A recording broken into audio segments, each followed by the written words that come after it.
आप देख रहे हैं लाइव टूडे न्यूज़ 24 खबर उत्तराखंड की राजधानी देहरादून से। आपको बता दें 25/6/2024 की शाम थाना पटेल नगर को बड़ोवाला क्षेत्र में पेट्रोल पंप से आगे सूखे नाले से बदबू आने की सूचना प्राप्त हुई थी, जिस पर थाना पटेल नगर से पुलिस बल तत्काल मौके पर पहुंचा। मौके पर सूखे नाले में 2 शव कूड़े में पड़े हुए थे, जिनसे दुर्गंध आ रही थी। पुलिस द्वारा शवों को कब्जे में लिया गया। घटना के संबंध में देर शाम पता चलने तथा घटनास्थल के आसपास जंगल होने के कारण जंगली जानवरों का खतरा होने के मद्देनजर तत्काल घटनास्थल के आसपास सर्च अभियान नहीं चलाया जा सका तथा एक पुलिस टीम को निगरानी के लिए घटनास्थल पर नियुक्त किया गया। अगले दिन प्राप्त वरिष्ठ पुलिस अधीक्षक देहरादून अजय सिंह द्वारा सुबह घटनास्थल पर पहुंचकर अपनी निगरानी में घटनास्थल व उसके आसपास जंगल में कॉबिंग मार सर्च अभियान चलाया गया। सर्च अभियान के दौरान पूर्व में शव बरामद होने के स्थान से कुछ ही दूरी पर कूड़े का ढेर से तेज दुर्गंध आने पर कूड़े को हटाकर देखा गया तो एक अन्य महिला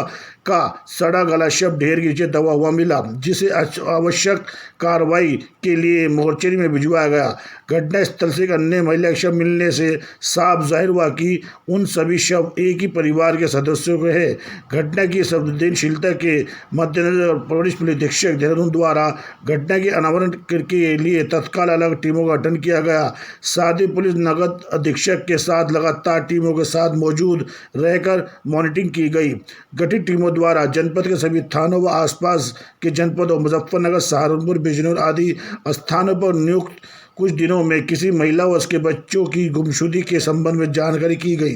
परंतु देहरादून, मुजफ्फरनगर तथा सहारनपुर की किसी थाने में ऐसी किसी गुमशुदगी का दर्ज होना नहीं पाया गया। हालांकि बिजनौर में 1-2 थाना क्षेत्रों में महिला व उसकी बच्चियों की गुमशुदगी दर्ज होने की जानकारी पुलिस को प्राप्त हुई, जिस पर तत्काल एक टीम को बिजनौर रवाना कर उस गुमशुदगियों के संबंध में जानकारी प्राप्त की गई। घटनास्थल के आसपास सर्च अभियान के दौरान कुछ ही दूरी पर पुलिस को एक ब्लू डार्ट कंपनी का नीले रंग का बैग मिला, जिसमें महिला व बच्चों के कपड़े व अन्य सामग्री हो रखी हुई थी, जो उस शवों के प्रतीत हो रहे थे। पास ही एक पर्पल कलर का बैग भी पुलिस को प्राप्त हुआ। घटनास्थल के पास मौजूद टिम्बर लाइन फैक्ट्री के आसपास एक रोडवेज बस का टिकट नेटो से देहरादून का बरामद हुआ, जो एक बालिग व नाबालिग का था, जिस पर फैक्ट्री के अंदर चेक करने को पुलिस टीम को ब्लू डार्ट कंपनी के वैसे नीले रंग के थैले बरामद हुए, जिस पर पुलिस टीम द्वारा फैक्ट्री में कार्य कर रहे कर्मियों के संबंध में जानकारी करने पर पुलिस टीम को मौके पर नेटोर का रहने वाला एक फैक्ट्री कर्मी मिला। शक होने पर पुलिस टीम द्वारा उस व्यक्ति हसीनपुर नसीम को पूछताछ के लिए चौकी लाया गया, जहां सख्ती से पूछताछ करने पर उसके द्वारा अवैध संबंधों के चलते उस महिला व उसके बच्चों की हत्या करना स्वीकार किया गया। अभियुक्त को पुलिस टीम द्वारा मौके से बरामद किया गया। पूछताछ में अभियुक्त हसीन द्वारा बताया गया कि बिजनौर का रहने वाला है तथा बड़ोवाला में टिम्बर ली फर्नीचर फैक्ट्री में कार्य करता है। वह तलाकशुदा है और मृतका रेशमा से पिछले 2 वर्ष से उसका प्रेम प्रसंग चल रहा था तथा रेशमा द्वारा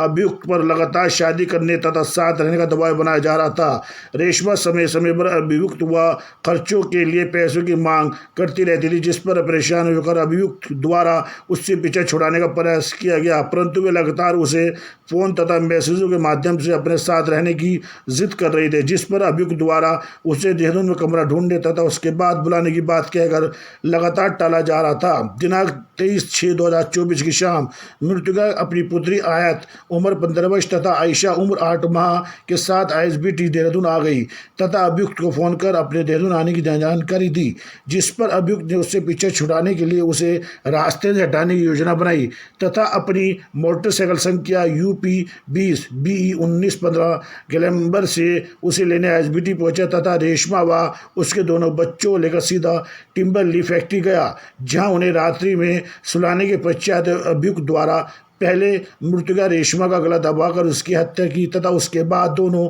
बच्चियों की मुंह और नाक दबाकर उन्हें मौत के घाट उतार दिया। उसके पश्चात अभियुक्त द्वारा तीनों शवों को टिम्बर ली फैक्ट्री के पीछे कूड़े के ढेर में फेंक दिया। वह स्वयं जाकर शवों को कूड़े के ढेर से नीचे दबाकर छुपा दिया। वह मृतका के कपड़े ब्लू डार्ट कंपनी के नीले थैले में डालकर फेंक दिए। वह मृतका का बैग भी कूड़े के ढेर से कुछ ही दूरी फेंक दिया गया तथा मृतका मोबाइल व उसके घर की चाबी अपने पास छुपा दी थी। अभियुक्त द्वारा मृतक के शवों को फोम के गद्दों से आधे से लपेटकर, जिस कारण मृतका के शव फूल गए थे व बदबू आने आ गई थी। वहीं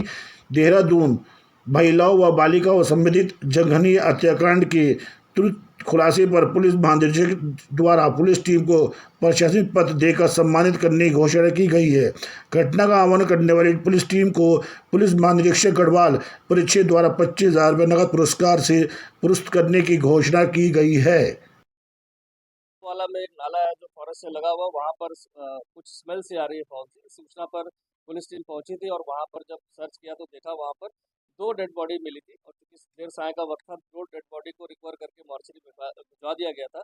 और घटनास्थल को सुरक्षित रखते हुए जो अगले दिन प्रातः वहाँ सर्च ऑपरेशन किया गया और फोरेंसिक की टीम और डॉग स्क्वाड को बुलाया गया, तो वहाँ पर एक बॉडी और महिला की रिकवर हुई थी जो कूड़े के अंदर दबा के रखी गई थी। काफ़ी सारा कूड़े का ढेर था वहाँ पर दबा के रखी गई थी और इसके बाद यह घटनास्थल के निरीक्षण और जो वहाँ से कपड़े और अन्य सामान जो बरामद हुआ था उससे स्पष्ट हो रहा था कि ये फैमिली एक ही फैमिली है और इसमें जो बच्चे हैं और जो मदर है वो कहीं ना कहीं एक ही परिवार से जुड़े हुए हैं और इनको कहीं ना कहीं हत्या करके या इस तरह करके डंप किया गया। क्योंकि घटना बहुत ही अति संवेदनशील थी, हर जगह इसमें हमने गुमशुदगी के लिए पूरे प्रयास किए कि कहीं गुमशुदगी पूरे हमारे जनपद में कहीं लिखी हो उस तरह की। आसपास के सरहदी जनपदों में खासकर जो हमारे वेस्टर्न यूपी के सब जगह हमारी ज़्यादा टीम व्यक्तिगत रूप से भेजी गई, लेकिन कहीं भी कोई इस तरह की गुमशुदगी जो मैच कर रही हो, जिसमें गुमशुदगी काफ़ी थी, महिलाओं की थी, बच्चों की थी, लेकिन कोई ऐसा मैच नहीं हो रहा था जो इस उम्र से मेल खा रहा हो। इसके बाद हमारे द्वारा जो है वहाँ पर जब घटनास्थल का बारीकी का निरीक्षण किया गया तो वहाँ पर एक रोडवेज बस का एक टिकट मिला था जो जिसके नंबर वगैरह घिस गए थे,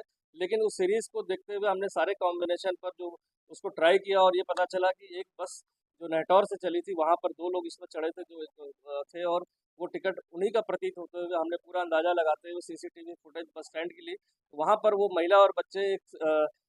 संदिग्ध मोटरसाइकिल पर बैठ के जाते दिखाई दिए रात्रि में 10:30 बजे के करीब। जो उससे ऐसा क्लियर हो गया था कि इनको कहीं ना कहीं कोई मोटरसाइकिल में बैठा के ले गया।